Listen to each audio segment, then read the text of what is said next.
Bonjour et bienvenue sur cette nouvelle vidéo.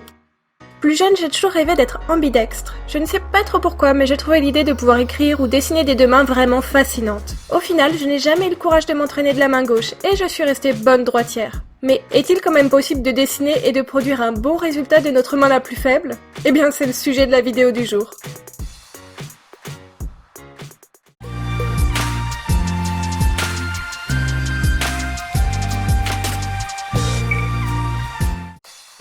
Je vais commencer par dessiner de ma main droite, qui est ma main la plus forte, puis j'essaierai de reproduire le même dessin avec ma main gauche. Je ne me suis pas du tout entraînée à dessiner de la main gauche avant de faire cette vidéo, du coup, à ce stade, je ne sais pas trop à quoi m'attendre.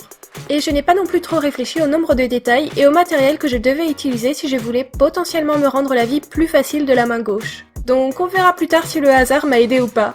En attendant, je vais vous parler un peu de ce dessin. Je savais que je voulais dessiner un personnage. Je me disais que les difficultés liées à l'utilisation de ma main gauche seraient potentiellement plus visibles que sur un dessin d'un animal où l'aspect fourrure et fouillis pourrait m'aider. Je ne voulais pas non plus me lancer dans un dessin gigantesque en pied avec un décor de peur d'être incapable de le reproduire ou d'y passer 3 jours. Mon choix s'est donc porté sur un petit portrait, mais comme je ne peux pas me passer d'un poil de magie, j'ai décidé de dessiner une fée avec des oreilles d'elfe et un bustier papillon. Je voulais aussi lui dessiner des antennes, mais au final, avec sa belle chevelure, j'ai préféré faire l'impasse sur ce détail.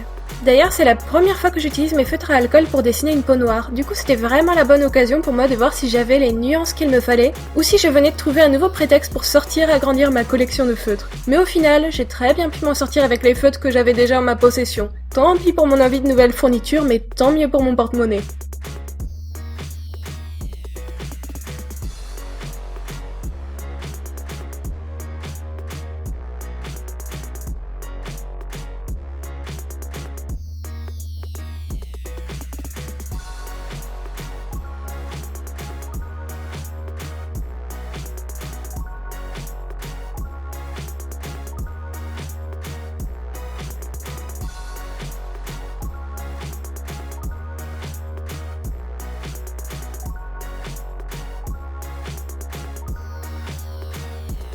Bon, pas de difficulté particulière à signaler sur le dessin de ma main droite. En plus, je suis super contente de ce personnage, je la trouve trop mignonne.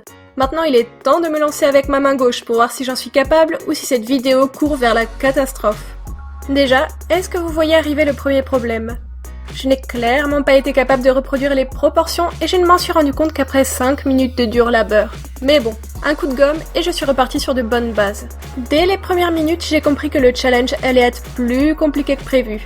Déjà, j'ai du mal à prendre en main mes stylos, la position ne me semble pas naturelle, elle est d'ailleurs légèrement différente de celle de la main droite. Et je n'arrive pas à avoir la même amplitude de mouvement qu'avec la main droite. Je suis déjà du genre à ne pas avoir un geste très sûr de ma main dominante, alors avec la main gauche c'est terrible mais je n'arrive pas à faire de traits droits ou de courbes bien nettes.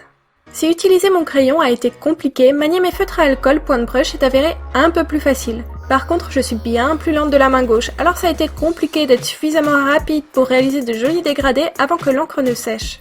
C'est lorsque j'ai commencé l'ancrage sur les cheveux que j'ai réalisé que le maniement d'un stylo encreur à mine brush était une terrible idée. Déjà, parce que je n'arrive pas à gérer la pression avec ma main gauche, j'appuie trop fort sur ma mine et mes traits sont donc bien trop épais. Et en plus, parce qu'une mine brush est un peu plus difficile à maîtriser, elle a un petit côté « je fais ce que je veux et tu ne peux pas tout contrôler ». Alors ça, plus une main gauche qui tremble, bonjour les ennuis. Je sais déjà que je vais souffrir sur les détails du visage, alors je vais me garder cette épreuve pour la fin. Parce que si j'ancre le visage maintenant et que je rate lamentablement tous mes traits, je ne vais pas avoir le courage de finir le dessin. Autant tout gâcher seulement à la fin. Petite anecdote intéressante, au moment du montage de cette vidéo, j'ai pu comptabiliser le temps que j'ai passé sur chaque dessin. Et le verdict est sans appel. 1h20 pour le dessin réalisé à la main droite et 2h20 pour le dessin réalisé à la main gauche. Bien sûr, je savais que j'allais être plus lente. Mais 1 heure d'écart tout de même, je ne m'y attendais pas.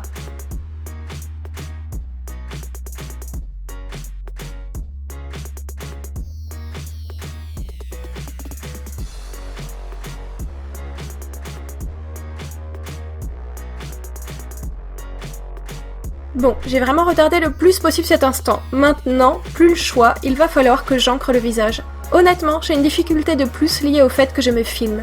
Je fixe mon papier à mon bureau pour éviter que je ne le tourne dans tous les sens. Et les gens qui dessinent savent que pour faire certains mouvements et certains traits, il est plus facile de tourner cette feuille. Et pour moi, c'est impossible. J'ai essayé de me contorsionner dans tous les sens sur mon bureau. D'ailleurs, j'étais constamment devant ma deuxième caméra durant cette partie du dessin. Au final, les traits ne sont pas assurés, très tremblotants, mais je n'ai pas non plus provoqué la terrible catastrophe que je redoutais. Et curieusement, mon mari semble préférer le dessin de gauche. Il le trouve moins précis, c'est vrai, mais l'expression du visage lui parle plus. Personnellement, je préfère quand même la version de droite. Expression plus douce ou pas, je ne peux pas faire abstraction des horribles défauts du dessin de gauche. Et vous, quel est votre avis sur la question? En tout cas, je tenais à vous remercier de m'avoir regardé souffrir jusqu'au bout. N'hésitez pas à vous abonner à ma chaîne si ce n'est pas déjà fait, et à la semaine prochaine!